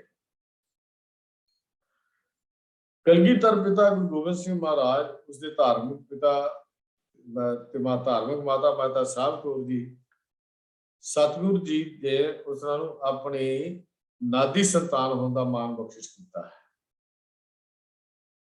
ਹੁਣ ਉਹ ਬਕਾਇਦਾ ਖਾਲਸਾ ਪੰਥ ਵਿੱਚ ਸ਼ਾਮਲ ਹੋਏ ਹਨ ਅੰਮ੍ਰਿਤਪਾਨ ਕਰਕੇ। ਇਸ ਤੋਂ ਇਹ ਗੱਲ ਸਾਬਤ ਹੁੰਦੀ ਹੈ ਕਿ ਖਾਲਸਾ ਪੰਥ ਦਾ ਅੰਗ ਬਣਨ ਲਈ ਅੰਮ੍ਰਿਤਪਾਨ ਕਰਨਾ ਜ਼ਰੂਰੀ ਹੈ, ਖੰਡੇ ਬਾਟੇ ਦੀ ਪਹੁ ਲੈਣੀ ਜ਼ਰੂਰੀ ਹੈ। ਖਾਲਸਾ ਪੰਥ ਦਾ ਇੱਕ ਹਿੱਸਾ ਬਣਨ ਲਈ, ਇੱਕ ਅੰਗ ਬਣਨ ਦੇ ਲਈ ਇਹ ਖੰਡੇ ਬਾਟੇ ਦੀ ਪਹੁਲ ਜਿਹੜੀ ਹੈ ਇਹ ਜ਼ਰੂਰੀ ਹੈ। ਜਿਵੇਂ ਬੱਚੇ ਦੇ ਜਨਮ ਅਨੁਸਾਰ ਹੀ ਉਸਦੇ ਪਿਛਲੇ ਜਨਮ ਦੇ ਸੰਬੰਧ ਤਕਰੀਬਨ ਟੁੱਟ ਜਾਂਦੇ ਹਨ, ਕੋਈ ਯਾਦ ਨਹੀਂ ਹੁੰਦੇ, ਇਸੇ ਤਰ੍ਹਾਂ ਸਤਿਗੁਰੂ ਦੇ ਘਰ ਵਿੱਚ ਜਨਮ ਲੈ ਕੇ ਸਿੱਖ ਨੂੰ ਆਪਣੀ ਪਿਛਲੀ ਕੁੱਲ ਕਰਮ ਕਿਰਤ ਧਰਮ ਦਾ ਤਿਆਗ ਕਰਕੇ ਪਿਛਲੀ ਜਾਤ ਪਾਤ ਜਨਮ ਦੇਸ਼ ਕੌਮ ਦੇ ਮਜ਼ਹਬ ਦਾ ਖਿਆਲ ਛੱਡ ਕੇ ਨਿਰੋਲ ਖਾਲਸਾ ਬਣਨਾ ਹੈ। ਇਹ ਸਿੱਖ ਦੀ ਹਦਾਇਤ ਹੈ। ਸਤਿਗੁਰੂ ਜੀ ਨੇ ਉਸ ਨੂੰ ਨਾਦੀ ਸੰਤਾਨ ਹੋਣ ਦਾ ਮਾਣ ਬਖਸ਼ਿਆ, ਇਸ ਵਾਸਤੇ ਗੁਰੂ ਦੇ ਘਰ ਵੀ ਜਨਮ ਹੋਇਆ ਹੈ। ਸਤਿਗੁਰੂ ਦੀ ਕਿੰਨੀ ਮਹਾਨ ਬਖਸ਼ਿਸ਼ ਹੈ ਕਿ ਪਿਛਲੀ ਅੰਮ੍ਰਿਤ ਖੰਡੇ ਬਾਟੇ ਦੀ ਪਹੁ ਨਾਲ ਪਿਛਲੀ ਜਾਤ ਪਾਤ ਜਨਮ ਦੇਸ਼ ਕੌਮ ਮਜ਼ਹਬ ਦਾ ਖਿਆਲ ਖਤਮ ਕਰਕੇ ਇੱਕੋ ਬਾਟੇ ਵਿੱਚੋਂ ਹੀ ਦਾਤ ਜਿਹੜੀ ਉਹ ਮਿਲਦੀ ਹੈ। ਇਹਦੀ ਬਖਸ਼ਿਸ਼ ਹੈ। ਇਸ ਵਿੱਚ ਨਾ ਤਾਂ ਕਿਸੇ ਨੂੰ ਕੋਈ ਛੂਟ ਹੈ ਤੇ ਨਾ ਹੀ ਕਿਸੇ ਨੂੰ ਕੋਈ ਮਾਫੀ ਆਉਂਦੇ, ਕਿਉਂਕਿ ਮੈਂ ਤੇ ਇਸ ਬਾਟੇ ਚ ਅੰਮ੍ਰਿਤ ਨਹੀਂ ਛਕਣਾ, ਮੈਂ ਤਾਂ ਬੱਕਰਾ ਛਕਾਓ। ਬ੍ਰਾਹਮਣਾਂ ਨੇ ਵੀ 1699 ਦੀ ਵਿਸਾਖੀ ਨੂੰ ਜਦੋਂ ਅੰਮ੍ਰਿਤ ਖੰਡੇ ਬਾਟੇ ਦੀ ਪਹੁਲ ਤਿਆਰ ਹੋਈ ਤਾਂ ਉਹਨਾਂ ਨੇ ਵੀ ਇਹ ਪੇਸ਼ਕਸ਼ ਕੀਤੀ ਸੀ ਵੀ ਅਸੀਂ ਵੀ ਇਹ ਖੰਡੇ ਬਾਟੇ ਦੀ ਪਹੁਲ ਲੈਣ ਨੂੰ ਤਿਆਰ ਹਾਂ, ਪਰ ਸਾਡੇ ਲਈ ਬਾਟਾ ਵੱਖਰਾ ਤਿਆਰ ਕੀਤਾ ਜਾਵੇ ਕਿਉਂਕਿ ਅਸੀਂ ਉੱਚ ਜਾਤੀ ਦੇ ਹਾਂ। ਤਾਂ ਗੁਰੂ ਗੋਬਿੰਦ ਸਿੰਘ ਮਹਾਰਾਜ ਨੇ ਉਹਨਾਂ ਦੀ ਦਲੀਲ ਨੂੰ ਠੁਕਰਾ ਦਿੱਤਾ ਸੀ, ਕਿਉਂਕਿ ਇਹ ਤਾਂ ਜਾਤ ਪਾਤ ਦਾ ਭੇਦ ਖਤਮ ਕਰਨ ਲਈ ਹੀ ਤਿਆਰ ਕੀਤਾ ਗਿਆ ਹੈ। ਇਸ ਵਾਸਤੇ ਜਾਤ ਪਾਤ ਦੇ ਭੇਦ ਰੱਖਣ ਵਾਲੇ ਨੂੰ ਇਹ ਖੰਡੇ ਬਾਟੇ ਦੀ ਪਹੁਲ ਨਹੀਂ ਮਿਲ ਸਕਦੀ। ਨਾ ਹੀ ਇਹਦੇ ਵਿੱਚ ਕੋਈ ਕਿਸੇ ਨੂੰ ਮਾਫੀ ਹੈ ਤੇ ਨਾ ਹੀ ਇਸ ਨੂੰ ਬਦਲਣ ਦਾ ਕਿਸੇ ਨੂੰ ਕੋਈ ਅਧਿਕਾਰ ਹੈ। ਜੇ ਕੋਈ ਐਸੀ ਗੱਲ ਕਰਦਾ ਉਹ ਭੇਖੀ ਹੋ ਸਕਦਾ ਪਰ ਉਹ ਸਿੱਖ ਨਹੀਂ ਪਾ ਸਕਦਾ ਜੇ ਕੋਈ ਇਹੋ ਜਿਹੀ ਗੱਲ ਕਰਦਾ ਹੈ।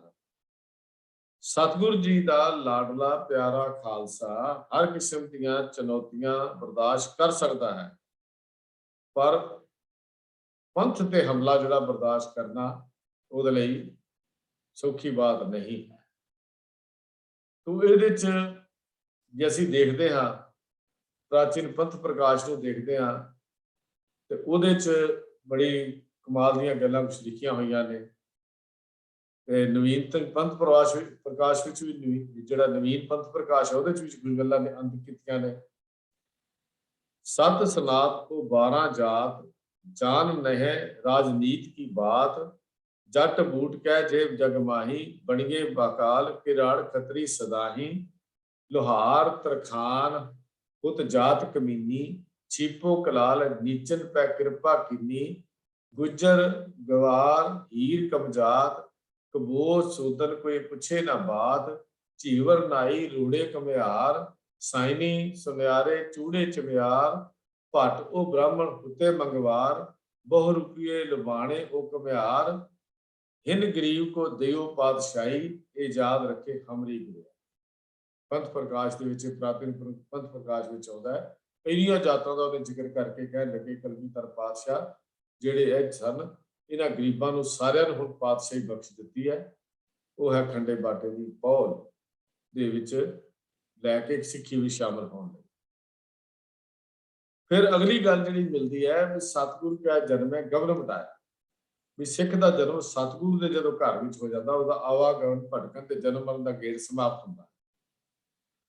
ਉਹ ਸਾਰੇ ਅੰਮ੍ਰਿਤਧਾਰੀ ਧਾਰਮਿਕ ਤੌਰ ਤੇ ਗੁਰ ਭਾਈ ਹਨ, ਉਹ ਸਤਿਗੁਰੂ ਜੀ ਦੇ ਪਰਿਵਾਰ ਦਾ ਹਿੱਸਾ ਬਣ ਗਏ।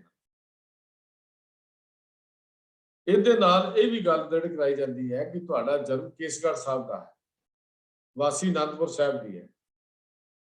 ਇਹ ਦ੍ਰਿੜ ਕਰਾਉਣ ਦਾ ਜੋ ਮਕਸਦ ਹੈ, ਜੋ ਭਾਵ ਹੈ ਕਿ ਆਪਣਾ ਜਨਮ ਸਥਾਨ ਤੇ ਪੱਕੇ ਨਿਵਾਸ ਸਥਾਨ ਨੂੰ ਹਮੇਸ਼ਾ ਯਾਦ ਰੱਖਣ ਦੀ ਲੋੜ ਹੈ। ਜਿੱਥੇ ਅਸੀਂ ਆਪਣਾ ਜਨਮ ਨੂੰ ਯਾਦ ਕਰਦੇ ਹਾਂ, ਉੱਥੇ ਖਾਲਸੇ ਦਾ ਜਿਹੜਾ ਜਨਮ ਸਥਾਨ ਹੈ ਉਹ ਇਹ ਅਨੰਦਪੁਰ ਦੀ ਵਾਸੀ ਨੂੰ ਅੰਕਿਤ ਕਰਨਾ ਬੜਾ ਜ਼ਰੂਰੀ ਹੈ। ਜੇ ਸਿੱਖੀ ਬਚਾਉਣੀ ਹੈ ਨਾ, ਮੈਂ ਬੇਨਤੀ ਕਰਾਂ, ਮੈਂ ਪਹਿਲਾਂ ਹੀ ਬੇਨਤੀ ਕੀਤੀ ਸੀ, ਸੱਚਮੁੱਚ ਸਿੱਖੀ ਦਾ ਭਵਿੱਖ ਉਜਲ ਦੇਖਣਾ ਤਾਂ ਫਿਰ ਅਨੰਦਪੁਰ ਦਾ ਵਾਸੀ ਤੇ ਕੇਸਗੜ੍ਹ ਸਾਹਿਬ ਦਾ ਜਨਮ ਦਾ ਜਿਹੜਾ ਸੰਕਲਪ ਹੈ ਉਹ ਨਹੀਂ ਮਨ ਚੋਂ ਭੁੱਲਣਾ ਚਾਹੀਦਾ। ਅਨੰਦਪੁਰ ਕਿਤੇ ਵੀ ਦੇਸ਼ ਵਿਦੇਸ਼ ਵਿੱਚ ਸਿੱਖ ਬੈਠਾ ਹੋਇਆ ਹੋਵੇ, ਕਿਤੇ ਵੀ ਹੋਵੇ, ਪਰ ਉਹਦੇ ਵਿੱਚੋਂ ਅਨੰਦਪੁਰ ਦਾ ਵਾਸੀ ਹੋਣ ਦੀ ਖਿਆਲ ਕਦੀ ਮਨਫੀ ਨਹੀਂ ਹੋਣਾ ਚਾਹੀਦਾ। ਉਹਦੇ ਵੱਲੋਂ ਕੇਸਗੜ੍ਹ ਦੇ ਜਨਮ ਹੋਣ ਦਾ ਖਿਆਲ ਕਦੀ ਮਨਫੀ ਨਹੀਂ ਹੋਣਾ ਚਾਹੀਦਾ। ਜੇ ਇਹ ਖਿਆਲ ਮਨਫੀ ਹੋ ਜਾਏਗਾ ਤਾਂ ਸਿੱਖੀ ਦੇ ਨਾਲੋਂ ਮੂਲ ਨਾਲੋਂ ਟੁੱਟ ਜਾਏਗਾ, ਕਿਉਂਕਿ ਵਾਸੀ ਸਾਡੀ ਅਨੰਦਪੁਰ ਸਾਹਿਬ ਦੀ ਹੈ।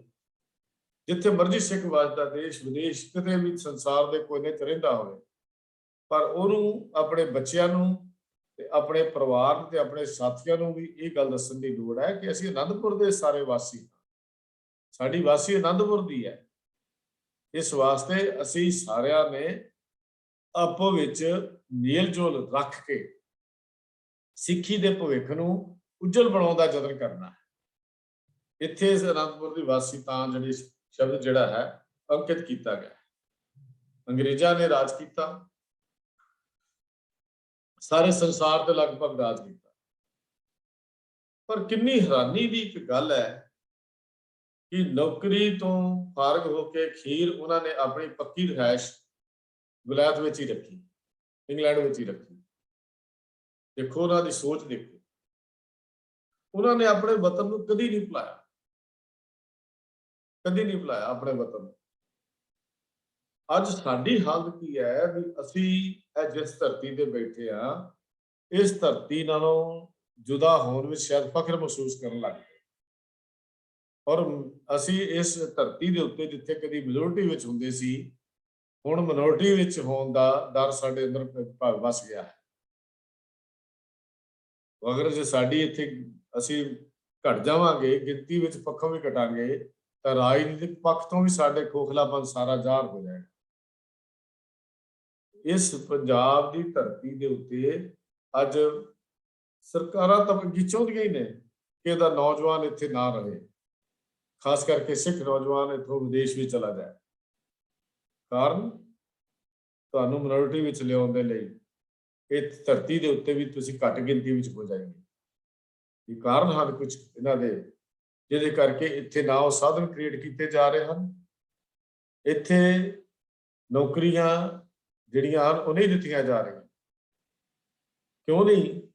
ਵੀ ਸਾਨੂੰ ਹੁਣ ਤਿਆਰੀ ਕੀ ਕਰਨੀ ਚਾਹੀਦੀ ਹੈ ਵੀ ਅਸੀਂ ਨੌਕਰੀ ਲੈਣੀ ਨਹੀਂ, ਨੌਕਰੀ ਦੇਣ ਵਾਲੇ ਬਣਨਾ। ਉਹ ਸਾਨੂੰ ਇਸ ਤਰ੍ਹਾਂ ਦਾ ਮਾਈਂਡ ਸੈਟਅਪ ਕਰਨਾ ਚਾਹੀਦਾ ਕਿ ਅਸੀਂ ਆਪਣੇ ਬੱਚਿਆਂ ਦੇ ਭਵਿੱਖ ਨੂੰ ਨੌਕਰੀਆਂ ਮੰਗੀਏ ਨਾ, ਸਗੋਂ ਨੌਕਰੀਆਂ ਦੇਣ ਵਾਲੇ ਬਣੀਏ। ਇਹਦਾ ਮਤਲਬ ਕੋਈ ਨਾ ਕੋਈ ਇੰਡਸਟਰੀ ਜਾਂ ਕੁਝ ਐਸੀਆਂ ਚੀਜ਼ਾਂ ਸਾਨੂੰ ਕਰਨੀਆਂ ਪੈਣਗੀਆਂ ਜਿਹੜੀਆਂ ਆਪਣੇ ਬੱਚਿਆਂ ਨੂੰ ਇਸ ਅਨੰਦਪੁਰ ਦੀ ਵਾਸੀ ਹੋਣ ਦਾ ਮਾਣ ਪ੍ਰਾਪਤ ਕਰਾਉਣ ਤੱਕ ਹੀ ਲੈ ਕੇ ਜਾਣਗੀਆਂ। ਅਦਰਵਾਈਜ਼ ਜੋ ਅਸੀਂ ਹਾਲਾਤ ਸਾਡੇ ਹਨ, ਉਹ ਬਹੁਤ ਵਧੀਆ ਹਾਲਾਤ ਨਹੀਂ ਹਨ। ਮੈਂ ਫਿਰ ਬੇਨਤੀ ਕਰਦਿਆਂ ਵੀ ਇਹ ਜਿਹੜੇ ਲੋਕ ਸਨ, ਅੰਗਰੇਜ਼ ਲੋਕ, ਇਹਨਾਂ ਨੇ ਆਪਣੇ ਵਤਨ ਨੂੰ ਨਹੀਂ ਛੱਡਿਆ। ਇੱਕ ਉਰਦੂ ਦਾ ਮਸ਼ਹੂਰ ਸ਼ਾਇਰ ਹੋਇਆ ਕਮਰ ਇਲਾਹਾਬਾਦੀ, ਉਹ ਇੱਕ ਜੱਜ ਸੀ। ਉਹਨੇ ਇੱਕ ਬੜੀ ਖੂਬਸੂਰਤ ਗੱਲ ਲਿਖੀ ਹੈ ਕਿ ਮੈਂ ਆਪਣੇ ਇੱਕ ਅੰਗਰੇਜ਼ ਜੱਜ ਮਿੱਤਰ ਨੂੰ ਮਸ਼ਵਰਾ ਦਿੱਤਾ ਕਿ ਉਹ ਨੌਕਰੀ ਤੋਂ ਵਿਹਲਾ ਹੋ ਕੇ ਇੱਥੇ ਹੀ ਵਸ ਜਾਏ, फिरंगी से कहा पेंशन भी लेकर बस जहां रहिए। वो लिखता है फिरंगी से कहा पेंशन भी लेकर बस जहां रहिए, कहाँ जीने को आए हो जहां मरने नहीं आए। भगवत जी कहाँ जीने को आए हो जहां मरने नहीं आए। तो ਉਹਦਾ ਜਵਾਬ ਬੜਾ ਵਧੀਆ ਸੀ। ਕਹਿੰਦਾ ਅਸੀਂ ਸਿਰਫ ਇੱਥੇ ਜ਼ਿੰਦਗੀ ਜੀਣੀ ਹੈ, ਮਰਨ ਇੱਥੇ ਨਹੀਂ ਆਏ, ਮਰਨਾ ਅਸੀਂ ਆਪਣੀ ਧਰਤੀ ਤੇ। ਇਹ ਸਾਡੇ ਅੰਦਰ ਵੀ ਕੁਝ ਗੱਲਾਂ ਗੁਰੂ ਤੇ ਸਿੱਖੀ ਦਾ ਨਾਤਾ ਜੋੜੀ ਰੱਖਣ ਲਈ ਆਨੰਦਪੁਰ ਸਾਹਿਬ ਦੀ ਆਨੰਦਪੁਰੀ ਦੀ ਸੋਚ ਨਾਲ ਨਾਤਾ ਪੱਕਾ ਕਰਨ ਦੀ ਤੇ ਗੰਢਾਂ ਪੱਕੀਆਂ ਕਰਨ ਦੀ ਸਾਨੂੰ ਲੋੜ ਹੈ, ਤਾਂ ਕਿ ਅਸੀਂ ਕਦੀ ਵੀ ਆਨੰਦਪੁਰ ਦੀ ਵਾਸੀ ਨੂੰ ਨਾ ਭੁੱਲੀਏ। ਇਹ ਜ਼ਰੂਰੀ ਚੀਜ਼ ਹੈ ਜਿਹੜੀ ਇਹਦੇ ਵਿੱਚ ਉੱਗੜ ਕੇ ਸਾਹਮਣੇ ਆਉਂਦੀ ਹੈ। ਫਿਰ ਇੱਕ ਅਕਾਲ ਪੁਰਖ ਤੋਂ ਛੁੱਟ ਕਿਸੇ ਦੇਵੀ ਦੇਵਤੇ ਅਵਤਾਰ ਦੀ ਉਪਾਸਨਾ ਨਹੀਂ ਕਰਨੀ, 10 ਗੁਰੂ ਸਾਹਿਬਾਨ ਨੂੰ ਤੇ ਉਹਨਾਂ ਦੀ ਬਾਣੀ ਤੋਂ ਕਿਸੇ ਹੋਰ ਨੂੰ ਮੁਕਤੀ ਦਾ ਦਾਤਾ ਨਹੀਂ ਮੰਨਣਾ। ਇਹਦੇ ਵਿਚਾਰ ਅਸੀਂ ਪਹਿਲਾਂ ਕਾਫੀ ਡਿਟੇਲ ਵਿੱਚ ਕਰ ਚੁੱਕੇ ਹਾਂ, ਪਰ ਫਿਰ ਵੀ ਇਸ ਮੱਧ ਵਿੱਚ ਗੱਲ ਸਪਸ਼ਟ ਕੀਤੀ ਗਈ ਹੈ ਵੀ ਉਸਤਤ ਤੇ ਉਪਾਸਨਾ ਵਿੱਚ ਇੱਕ ਅੰਤਰ ਹੈ। ਉਸਤਤ ਕਰਨ ਤੇ ਉਪਾਸਨਾ ਕਰਨ ਵਿੱਚ ਫਰਕ ਹੈ। ਇੱਥੇ ਕਿਸੇ ਦੇਵੀ ਦੇਵਤੇ ਦੀ ਪੈਗੰਬਰ ਦੀ ਉਪਾਸਨਾ ਨਹੀਂ ਕਰਨੀ। ਇਸ ਲਈ ਸਖਤ ਤਾੜਨਾ ਹੈ ਕਿ ਸਿੱਖ ਨੇ ਉਪਾਸਨਾ ਪੂਜਾ ਕੇਵਲ ਇੱਕ ਅਕਾਲ ਪੁਰਖ ਦੀ ਹੀ ਕਰਨੀ ਹੈ। ਤਾੜਨਾ ਕੀਤੀ ਹੈ ਸਾਨੂੰ ਰਹਿਤ ਮਰਿਆਦਾ ਦੇ ਵਿੱਚ। ਉਹਨਾਂ ਦੀ ਉਸਤਤ ਜਿਹੜੇ ਬਾਕੀ ਦੇਵੀ ਦੇਵਤੇ ਹਨ, ਗੁਰਮਤ ਨੇ ਕੇਵਲ ਇੱਕ ਅਕਾਲ ਪੁਰਖ ਦੀ ਉਸਤਤ ਕਰਨ ਦਾ ਵਿਧਾਨ ਦਿੱਤਾ ਹੈ। ਅਸੀਂ ਕਿਸੇ ਦੀ ਵਡਿਆਈ ਜਾਂ ਕਿਸੇ ਦੀ ਗੱਲ ਕਰ ਸਕਦੇ ਹਾਂ, ਉਹਦੇ ਚੰਗੇ ਗੁਣਾਂ ਨੂੰ ਵਿਚਾਰ ਸਕਦੇ ਹਾਂ, ਪਰ ਉਪਾਸਨਾ ਜਿਹੜੀ ਹੈ ਉਹ ਕੇਵਲ ਇੱਕ ਅਕਾਲ ਪੁਰਖ ਦੀ ਹੀ ਕਰਨ ਦੀ ਵਿਧਾਨ ਸਾਨੂੰ ਮਿਲਿਆ ਹੈ। ਕਿਉਂਕਿ ਗੁਰੂ ਸਾਹਿਬ ਜੀ ਨੇ ਬਾਣੀ ਵਿੱਚ ਕਿਹਾ ਦੇਵੀ ਦੀਵਾ ਪੂਜੀਏ ਭਾਈ, ਕਿਆ ਮੰਗੂ ਕਿਆ ਦੇ, ਪਾਹਨ ਨੀਰ ਪਖਾਲੀਏ ਭਾਈ, ਜਲ ਮੈਂ ਮੂੰਹ ਦੇਤੇ। तो सतगुरु पातशाह जी ने सानू गल भी समझा दी। तो अगे जो अगली मत है, पंज करके उपासना नहीं करनी, 10 गुरु ਸਾਹਿਬਾਨ ਤੋਂ ਉਹਨਾਂ ਦੀ ਬਾਣੀ ਨੂੰ ਮੁਕਤੀ ਦਾ ਦਾਤਾ ਕਿਸੇ ਹੋਰ ਨੂੰ ਮੁਕਤੀ ਦਾ ਦਾਤਾ ਨਹੀਂ ਮੰਨਦਾ। ਤੁਸੀਂ ਗੁਰਮੁਖੀ ਜਾਣਦੇ ਹੋ, ਜੇ ਨਹੀਂ ਜਾਣਦੇ ਤਾਂ ਸਿੱਖ ਲਓ ਅਤੇ ਹਰ ਰੋਜ਼ ਘੱਟ ਤੋਂ ਘੱਟ ਇਹਨਾਂ ਬਾਣੀਆਂ ਦਾ ਪਾਠ ਕਰਨਾ ਜਾਂ ਸੁਣਨਾ, ਜਪ ਜਾਪ 10 ਹੋਈਏ ਸ਼ਰਾਬ ਸੋਧਰ ਰਾਸਤੇ ਸੋਹਿਲਾ, ਸ੍ਰੀ ਗੁਰੂ ਗ੍ਰੰਥ ਸਾਹਿਬ ਦਾ ਪਾਠ ਕਰਨਾ, ਸੁਣਨਾ, ਪੰਜਾਂ ਕੱਕਿਆਂ ਕੇਸ ਕਿਰਪਾਨ ਕੰਘਾ ਨੂੰ ਅੰਗ ਸੰਗ ਰੱਖਣਾ। ਇਹਦੀ ਵਿਆਖਿਆ ਅਸੀਂ ਉਪਕਾਰਾਂ ਦੀ, ਕਿਉਂਕਿ ਲੰਬੀ ਥੋੜੀ ਵਿਚਾਰ ਹੈ, ਇਹਨਾਂ ਦੀ ਜ਼ਰੂਰਤ ਕੀ ਹੈ, ਕਿਉਂ ਲਿਖਿਆ ਗਿਆ, ਇਕੱਲੇ ਕਾਰਨ ਥੋੜੀ ਬਹੁਤੀ ਵਿਚਾਰ ਅਸੀਂ ਅਗਲੀਆਂ ਕਲਾਸਾਂ ਵਿੱਚ ਕਰਾਂਗੇ ਜੀ। ਅੱਜ ਦੀ ਵਿਚਾਰ ਕਰਦਿਆਂ ਹੋਈਆਂ ਬੇਅੰਤ ਭੁੱਲਾਂ ਦੀ ਆਪ ਪਾਸੋਂ ਖਿਮਾ ਦਾ ਜਾਚਕ ਹਾਂ। ਪਿਆਰ ਸਤਿ ਦੀ ਸਾਂਝ ਕਰੋ। ਵਾਹਿਗੁਰੂ ਜੀ ਕਾ ਖਾਲਸਾ, ਵਾਹਿਗੁਰੂ ਜੀ ਕੀ ਫਤਿਹ।